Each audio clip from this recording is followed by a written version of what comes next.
Peace, love, and light.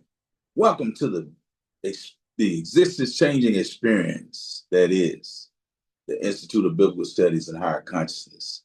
And I'm Pastor Walker, your guide on the road to spiritual excellence and evolution.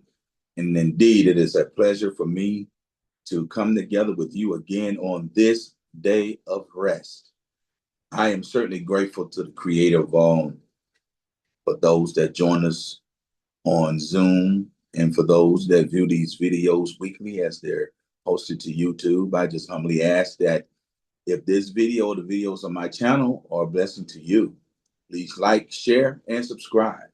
I'm grateful for this journey that I'm on, the opportunity to share the word as it has been given to me.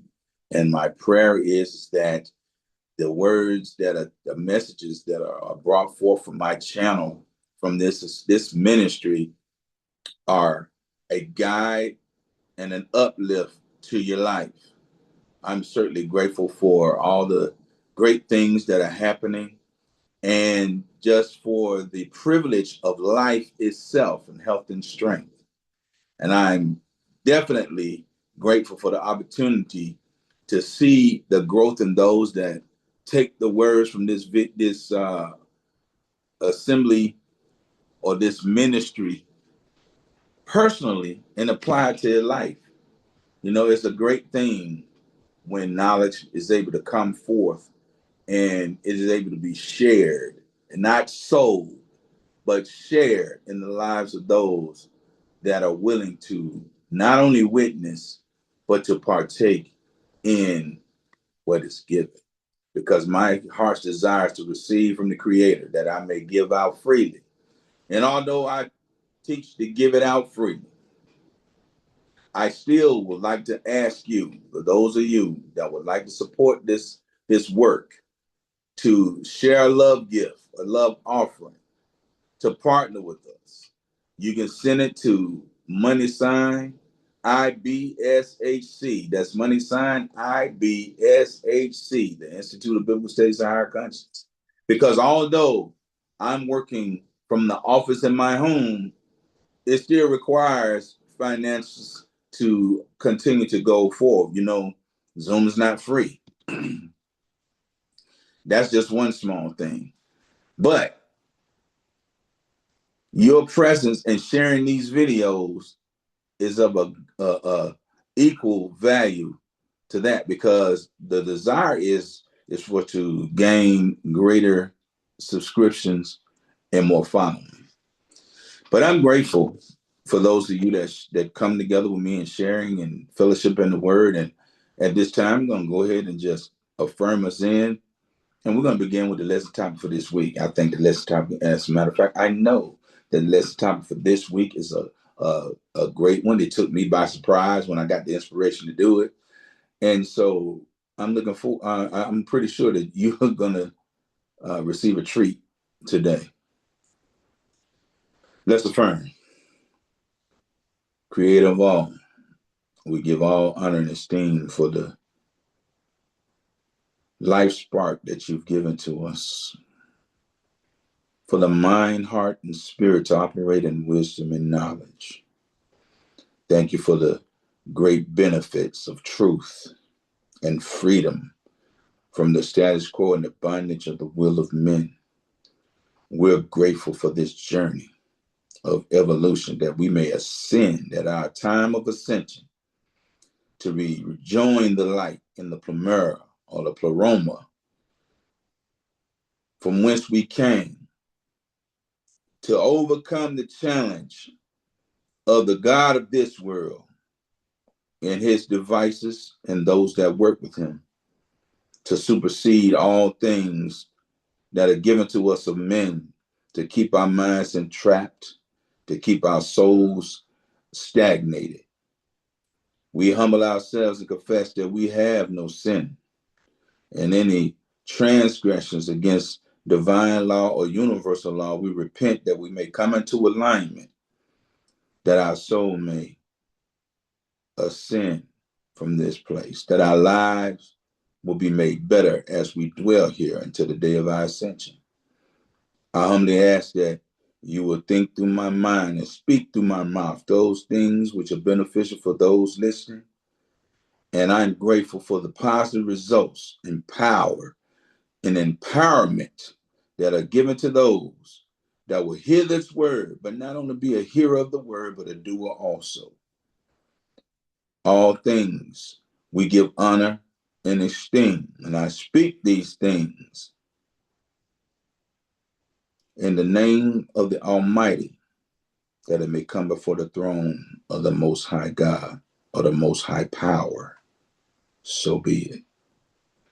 Again, welcome to the existence changing experience that is the Institute of Biblical Studies and Higher Consciousness. And I am Pastor Walker, and it is my pleasure to be in fellowship with you today as you partake in the feast that is about to be laid out. You know, this lesson that I'm about to teach, I saw an advertisement on YouTube, and it struck my spirit. Look into that. Who is that? Verify that. And so today's lesson topic is one that every year around Christmas is highlighted. You have people, they have the displays in their yards, and they've even made a song about it, or several songs about it. And so I decided to look into the significance of these people, these characters that are placed in the Bible. Although all people in the Bible are characters, there has not been any verifiable evidence that anybody in the Bible ever existed. But what a lot of people don't realize, and what they don't comprehend, is that the Bible comes from esoteric origins, and that there's a twofold meaning that comes from what is written. But in religion, we're taught to look at everything literally. And we've been bamboozled into believing that everything is real. You know, I was just challenged on Facebook by an Israelite that didn't know that I used to be an Israelite. And I noticed that one time before, they called themselves asking me a question and about a video that I liked. And so I didn't sugarcoat it. I didn't pussyfoot around with it. I didn't play with it. You asked me if I thought that this person is funny. Yes, I do. But not only do I think they're funny, I like the fact that they posted videos to show the injustice that people try to put on other people being canceled out. But this time I shared a video about the Titanic and the true reason why the ship was sank. And it was actually sank to get rid of a lot of so-called Black, rich, and wealthy business owners and corporation owners, so that the Rothschilds and Rockefellers could take control of the financial gain from this corporation that we call the United States of America, that we've been lied to. They taught it was a country. It's not a country. It's a corporation. It's a business. That's why we have a president and not a king. So this person decides to challenge me with conversation that didn't have nothing to do with the video. But it concluded with, listen, I'm on my path for those that are meant to hear me. I'm an exposer of truth according to as I find it. And if that's too much for you, then unfriend me. They ain't gonna have the nerve to say that I'm not gonna go back and forth. Well, I'm not going back and forth with you. You the one started the conversation.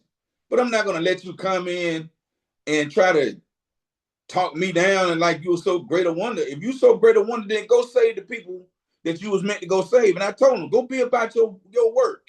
But your work ain't over here. You are serving the Yahweh, the YHWH. You don't even know who Yahweh or Yahweh is. truthfully. And I had to tell them, I was a Hebrew Israelite. I know all of that. I'm past that. Just like I'm past Christianity. And it almost sickens me. And I say almost because I'm not going to get sick about anybody preaching and teaching to keep people in the lies. I just seen a video that somebody posted of somebody preaching and exalting them, but they never exalted me. But I look and I say, well, this person is still keeping people in their lives. They're keeping people stuck. They're not helping people evolve beyond the construct that men constructed to rule, and not only just men, but the supernatural powers that back them to keep you ruled, to keep you subjected, and to keep you incarnating back into this life with the same lie. I'm grateful that I've had an awakening and come out of the lies of religion. And as it's given to me, I'm going to expose it so that other people can come out of the lies. But I digress. So, today's lesson topic, and I know you've heard this song, We Three Kings of the... I don't even know the words to it. But we're going to talk about today the three wise men. Coming from Matthew, the 2nd chapter, verses 1 and 2, and verse 11. So, without further ado, let's get into it, shall we? And I'm not going to promise you that I'm going to finish this lesson today, because you know I can be the 2-lesson wonder, the two-part wonder, because I would not rush what the Spirit would have me to say. So, let's delve in, shall we? Matthew 2, down to verse 1 through 2. Now, when Jesus, or Yahushua for you Hebrew enthusiasts, was born in Bethlehem of Judea, or Judea, however you want to look at that, in the days of Herod the king, behold, there came wise men from the east to Jerusalem, saying, where is he that is born King of the Jews? For we have seen his star in the east and are come to worship him. Now, I got a problem with this first 2 verses, because if you so-called wise man, and when I get to explaining who these wise men are, you're going to see why I have a pet peeve. But why do you wise men come to one who was elected king over the Yehudim, or the Jews, appointed by the Romans? Why are you going to come to a king of a people that he's ruling over or keeping subdued and ask him where the king at that's supposed to replace him? Why are you going to come to him? If you've seen the star, then go find him. But you're going to come to the king that's supposed to be replaced by this so-called king. Verse 11. Because I didn't put the whole dialogue in there, but basically Herod, or Herod, as the Christians say, he said he actually played coy. And he told him, okay, well, look, I want to worship him too. So when y'all find it, come back and let me know. Knowing that he had in his mind to kill said king, which the so-called wise men should have been wise enough to acknowledge or have that thought that, hey, we tell this dude, because he's not a Hebrew, so we tell this dude that the king of the Jews was born, he might want to snuff him out. Wise men. That wasn't so wise to go to a king and tell him his replacement was just born. But when you look at the history of the conjuring of the Bible, you realize that those things were purposely written. And they were written to derail you, or to keep you from seeing the truth. But when you go through an awakening, you question stuff like this.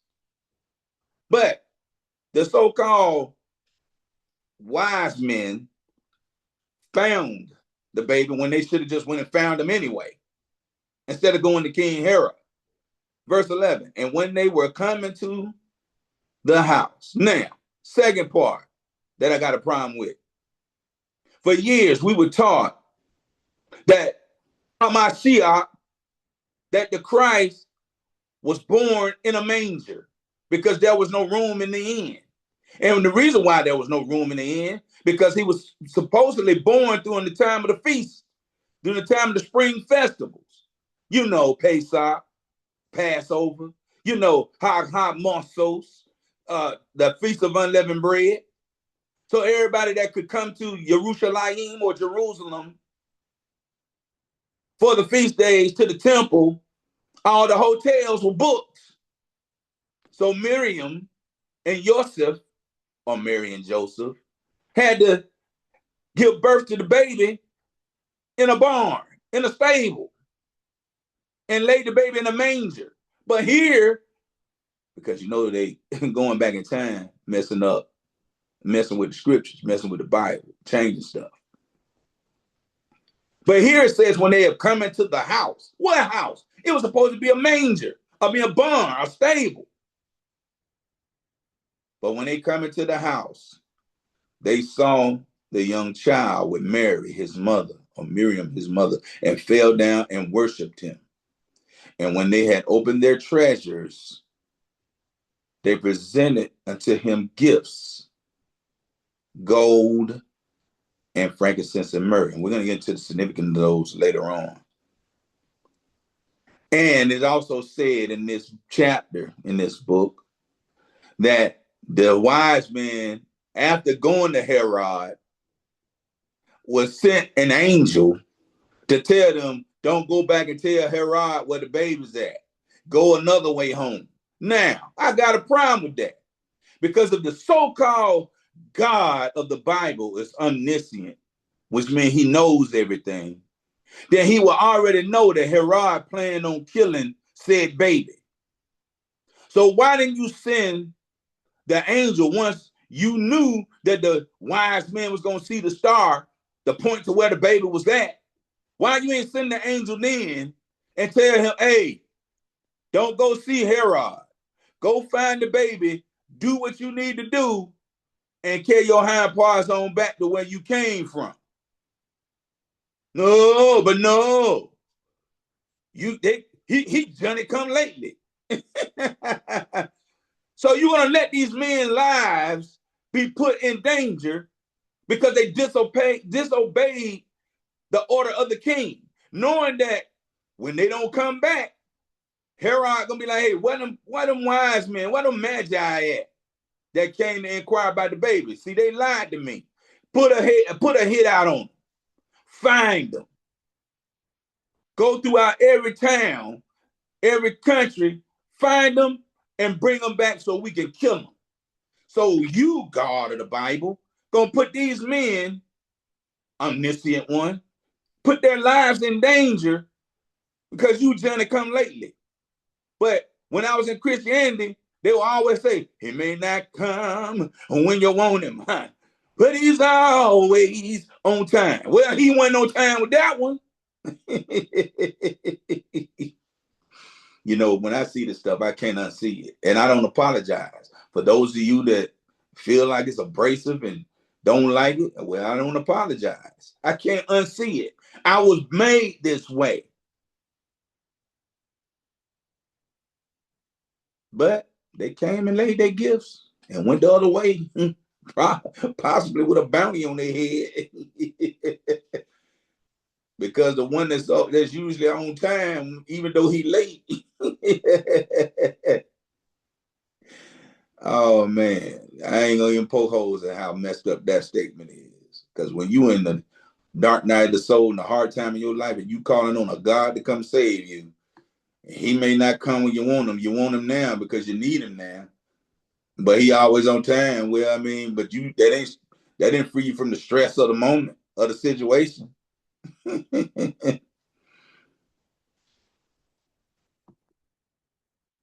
So who are these three wise men that was not wise? Because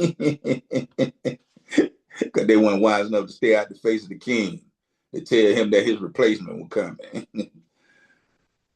Let's see.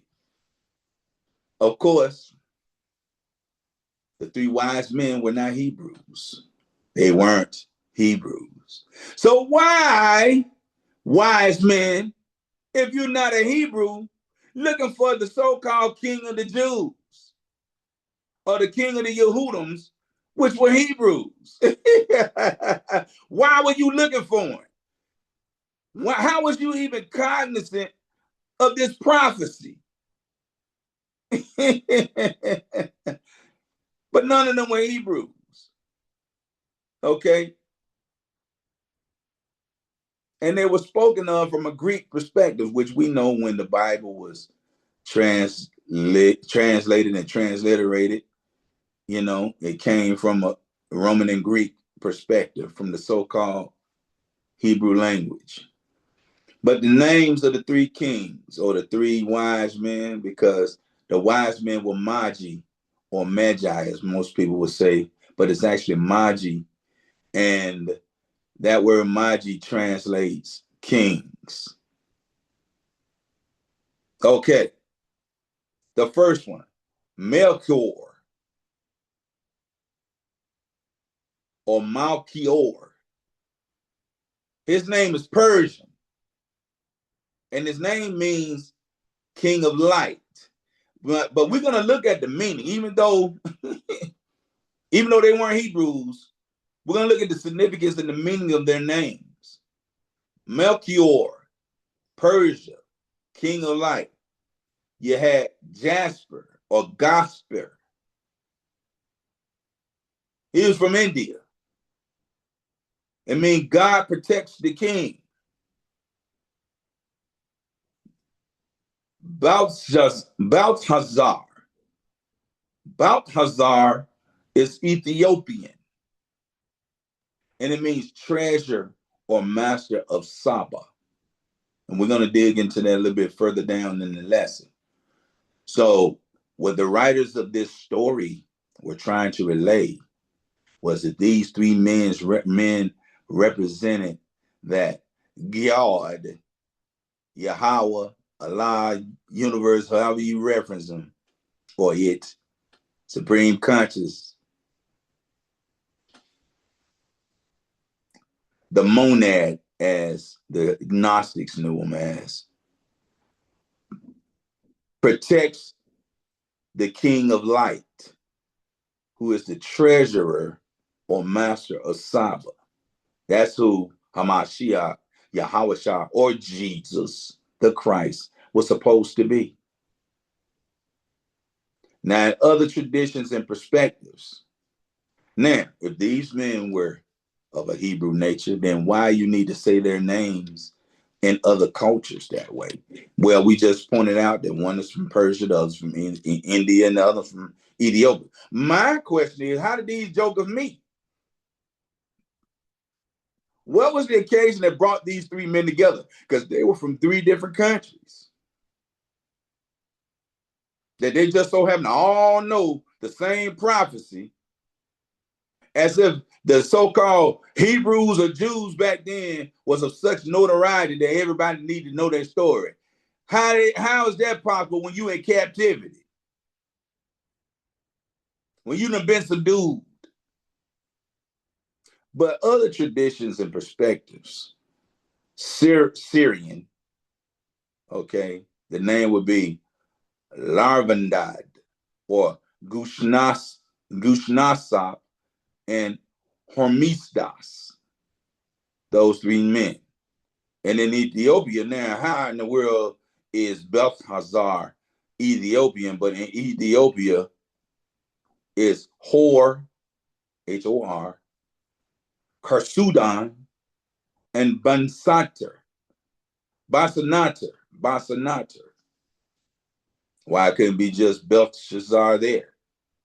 You see how the trickery of men on words and the things that they implement and the things that we have been indoctrinated into believing as real. have done, the mess that they created in this so-called greatest soul book in the world, the Bible. Now, their original mission was to report back to Herod, as I pointed out earlier. Matthew 2:7. Then Herod, when he had privily called the wise men, inquired of them diligently, what time the star appeared? And he sent them to Bethlehem and said, now, why are you just going to send us to Bethlehem? If we don't know, how do you know that the baby's going to be in Bethlehem, Herod? How you know that, Herod? And if you knew that the baby was in Bethlehem, why you ain't already had your men go to Bethlehem and find the baby? But you see this mess? How, oh, but he sent them to, what made you send them to Bethlehem with all the other towns that were around? But it says, verse 8, and he sent them to Bethlehem and said, go and search diligently for the young child. And when you have found them, bring me word again, that I may come and worship him also. And when they had heard the king, they departed. And lo, the star which they saw in the east went before them. Then why y'all didn't just do that from the beginning? Why you go to Herod? Why you just follow the star in the beginning? I got to reiterate my point. Till it came and stood over where the young child was. Now, wait a minute. You got a so-called star that guided you from the house of Herod to where the baby was. Why didn't the star lead you from where you came from in the desert, from your country? Why you had to go to Herod first?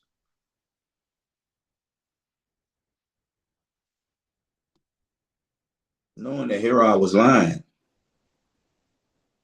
Herod wanted to snuff the new king out. He wasn't going to allow him to be born. The Romans didn't put me in. Well, let's go into it. Who is King Herod? Since we talked about him. King Herod the Great ruled 37 to 4 BCE. That's before the Common Era. So this dude ruled for about 41 years. This dude ruled for 41 years over the so-called Jews, which it wasn't just the Jews, it was some other Hebrews too. And then what were the other tribes when these so-called Jews were under Roman rule? What them other tribes were? Because it was 12 tribes. Yehudim is just only one.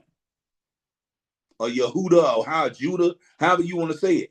So why the other 11, 13, 12 tribes? Because Ephraim and Manasseh became 2 tribes out of Joseph. So where them other 12 tribes at? Okay. To come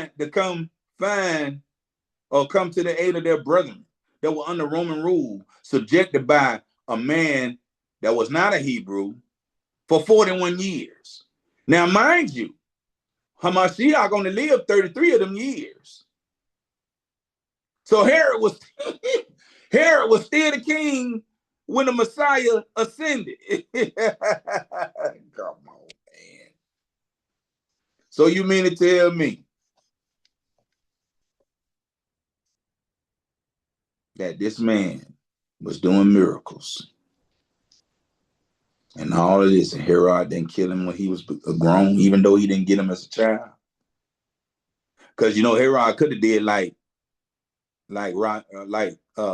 Ramesses' father, and just killed all the firstborn. And if my memory serves correctly, in the scriptures, it used to say that he did repeat that cycle. But this man ruled for 41 years. He was an Edomian, or Edomite. Boy, you Israelites, that white man. Well, Edomites weren't all white to start. But he was an Edomian Edomite by ancestry, though he practiced Judaism. Born in Idumea, southwest of Judea. His father was an Idumean, and his mother was a Nabatean, or Arab princess. So that lets you know that the dude had some color to him. He wasn't white. He was appointed king of the Jews by the Roman Senate, making him a Roman vassal, so he can keep an eye on them Jews, on them Yehudims, on them Hebrews.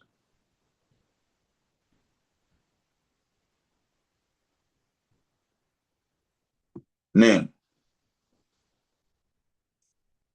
that's from a physical sense, if you want to believe the Bible from that perspective. But what does Herod really represent? What does he really bring into the game? Herod represents opposition.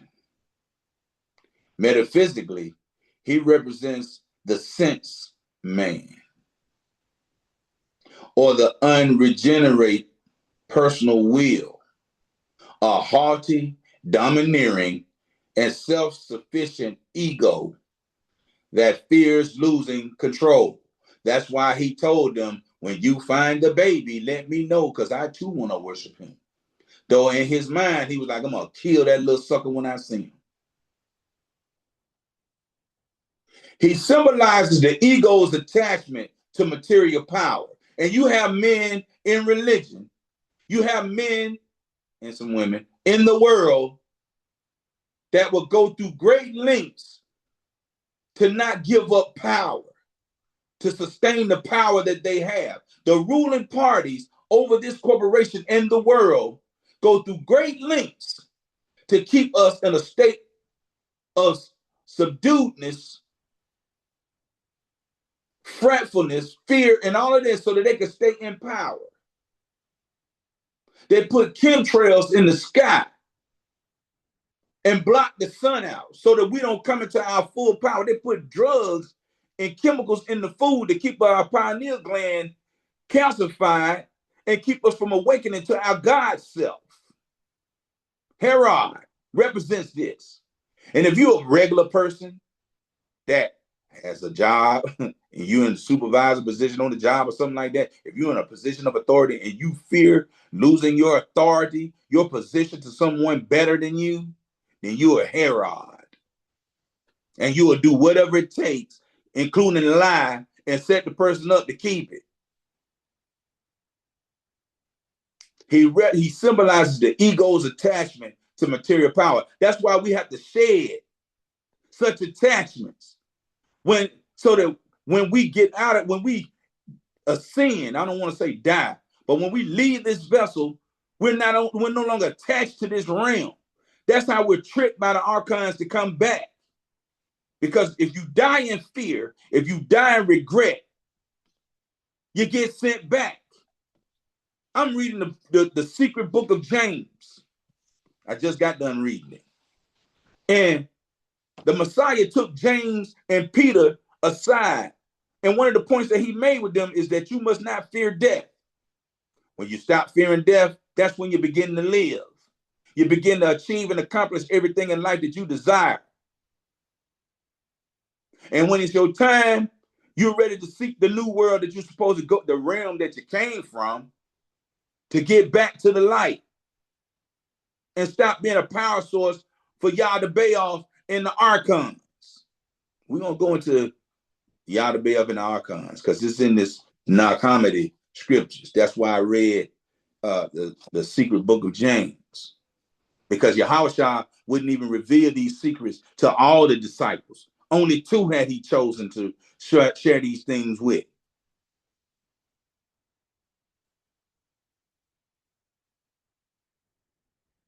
But he represents the ego's attachment to material power, pride, and fear, which leads to the attempted destruction of truth. And these people will do what it takes to keep you from learning the truth of who you are and who the creator is and who the God of this world is and how to get out of here. how to utilize your power in this matrix to create a life that is void of suffering and lack. But we have social media and all kind of other propaganda that's put in our way to keep us confused. You know, they keep us working so that we don't have time to sit with ourselves, to go within, to know ourselves, to unlock the secret corridors within ourselves, and to get back to the God stuff that we are, to influence life and empowerment and make it the way that we desire that it be, to help one another. Now, the Christ consciousness, right? This attachment to material power, pride, and fear leads to the attempted destruction of truth, which is the Christ consciousness, to keep us from having that Kundalini awakening, to prevent giving up the earthly control. Because there are entities that feed off your fear, that feed off all of your work energy, that feed off of all your discord and discontent and anger. That's why you have to learn how to walk in the fruits of the spirit and let a lot of that stuff go, so that your higher self can descend upon you and raise you up, so that you loose yourself from the cares of this world. Yes, you must have material things to survive in it, but there should not be the anchor to this realm in your life. That's why you got to let go of regret, because those powers that be will utilize that to keep you trapped. You got to free yourself from Herod, and don't be a Herod yourself.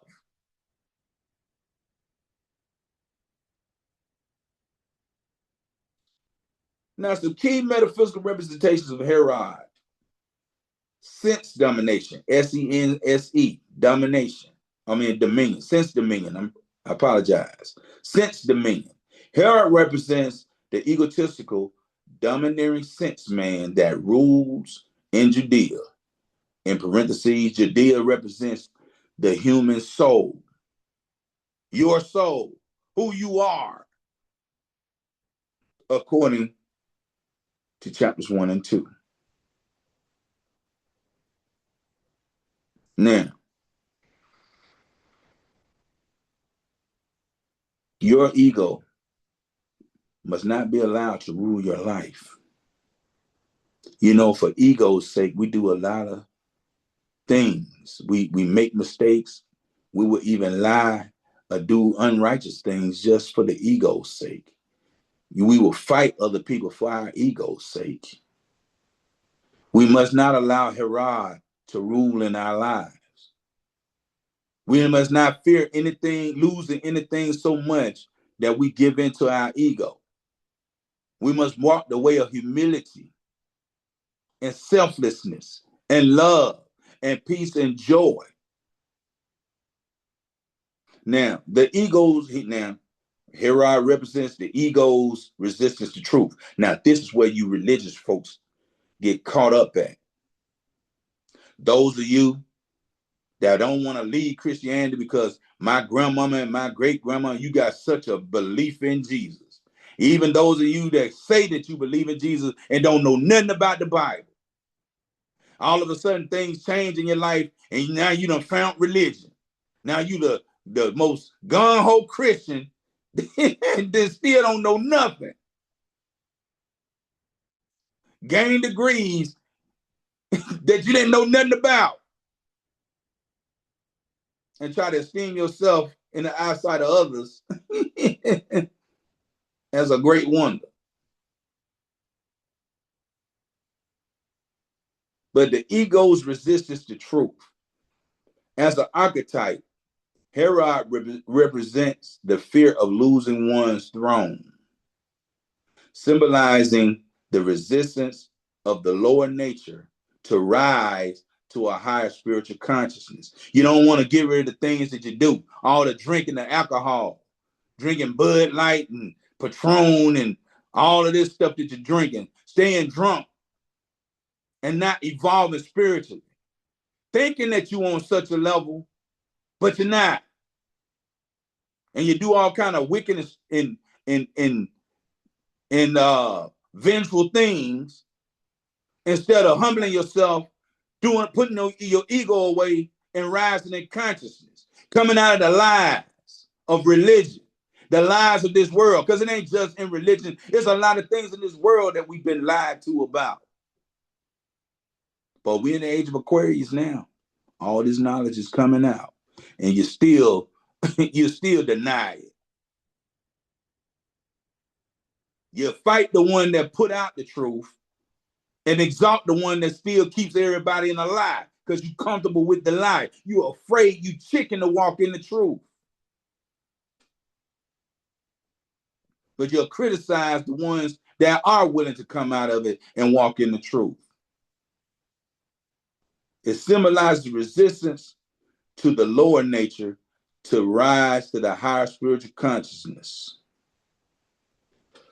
Herod represents the personal will. He is the embodiment of the human, which holds man in bondage to his own caprices, to your own mistakes, to the unrighteous things and the things of ignorance that you want to hold on to. Somebody try to explain to you where Christmas comes from, where Halloween comes from, which is Samhain, where Valentine's Day come from, Lupercalia. And teach you that the energy from those things are being fed to unrighteous, evil entities. But you don't care because of tradition. You was brought up, oh, but we always had Christmas.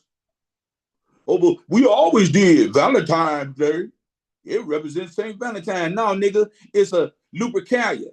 It's a debased festival of sex and orgies, and the children that are born from it from the previous year are sacrificed and eggs are painted in their blood.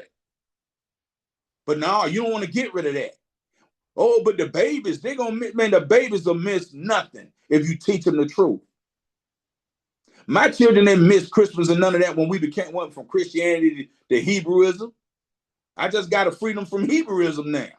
Because it's the same thing as Christianity and Islam. They were all created by the Catholic Church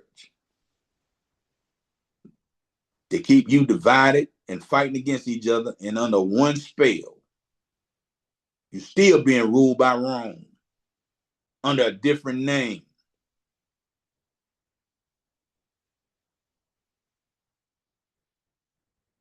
Herod represents paranoia and self-destruction. His extreme jealousy and insecurity represent the inherent insecurity of the ego. That's why the scripture tells us to humble ourselves,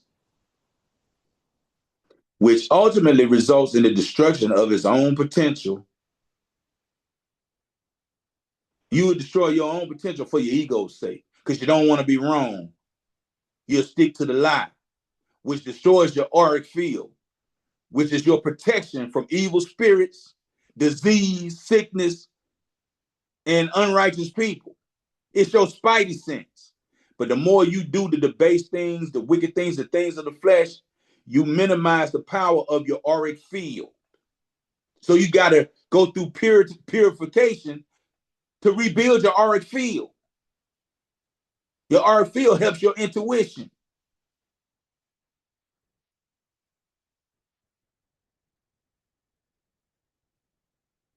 But when you have that paranoia, your self-destruction, boy, extreme jealousy and insecurity of the ego, it destroys your potential. Herod represents the murder of consciousness, the killing of the innocent children in Bethlehem. So he did do what the king Kemet or Egypt did. He killed the young children that was within a 3-month age limit trying to get the one. The killing of innocent children in Bethlehem is interpreted as a sense man attempted to destroy the early stirrings of spiritual truth in the subconscious. Because your subconscious mind can't differentiate between what's true and what's not. It believes everything is true. That's why you cannot speak negatively and wicked and evil things. You can't have room for thoughts because you psych your subconscious mind out to believing it. And the next thing you do, you know you done manifested it in your life. Now you're living a nightmare that you didn't want to live, but you brought it into existence anyway. You have to learn how to live consciously with your subconscious, without fear, without lack of faith. So in essence, Herod is the internal tyrant or selfish nature that must be surrendered to allow for true spiritual growth. Bottom line.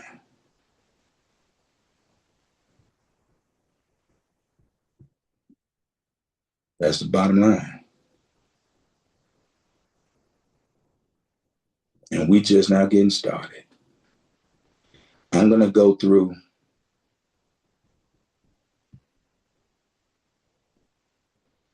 real quick. And we're going to stop on this point.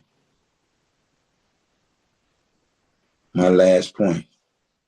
Because now that we know that Herod represents the carnal self, the ego, the one who don't want to be wrong and don't want to change, don't want to come into truth,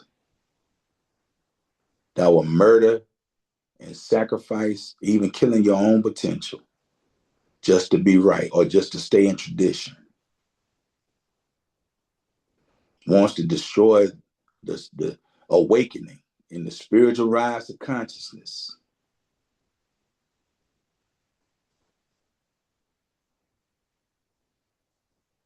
I'm going to stop at that. We're going to pick up next week with the metaphysical representation of the three wise men, or the Magi. Because I want you to marinate on King Herod. Because that was a lot said there. So if we go into a 2 and a 3, so be it. But think about your life. Think about yourself. Know thyself. And that's another thing that Yahushua pointed out to James or Yaakov and Kepha or Peter in the secret book of James. Know yourself. Take the time out to meditate and go within. Who are you really? Aside from the facade that you put on in your everyday life around everybody that you're around, from your work to your family members and friends. Who are you really? What is your purpose in life? What is your goal? What do you want to achieve, accomplish, and become? Is Herod going to hold you and keep you from ascending in your consciousness? Or will you stay bound in bondage to lies and traditions? Ask yourself that. How far are you willing to go? Now, for those of you that like to stay in the matrix, stay in there. But you'll make your way back here again in another situation in life, reincarnated, and you may not make it out the next time. Because the archons have inspired the wicked men of this realm to come up with ways to keep your soul trapped. You know, there are CIA documents that have revealed that the CIA was using the practice of astral projection in order to spy on people. And it's a story that one of their agents, they sent him to the moon, to the dark side of the moon, where the archons dwell. And when he got there, he was captured and restrained, and his consciousness is still trapped there. but his body is in cryostasis on Earth. He's in a coma. But the government then lied to his family and told his family that he died. That he died in the service of his so-called country. But they still got his body, hoping that his soul will return.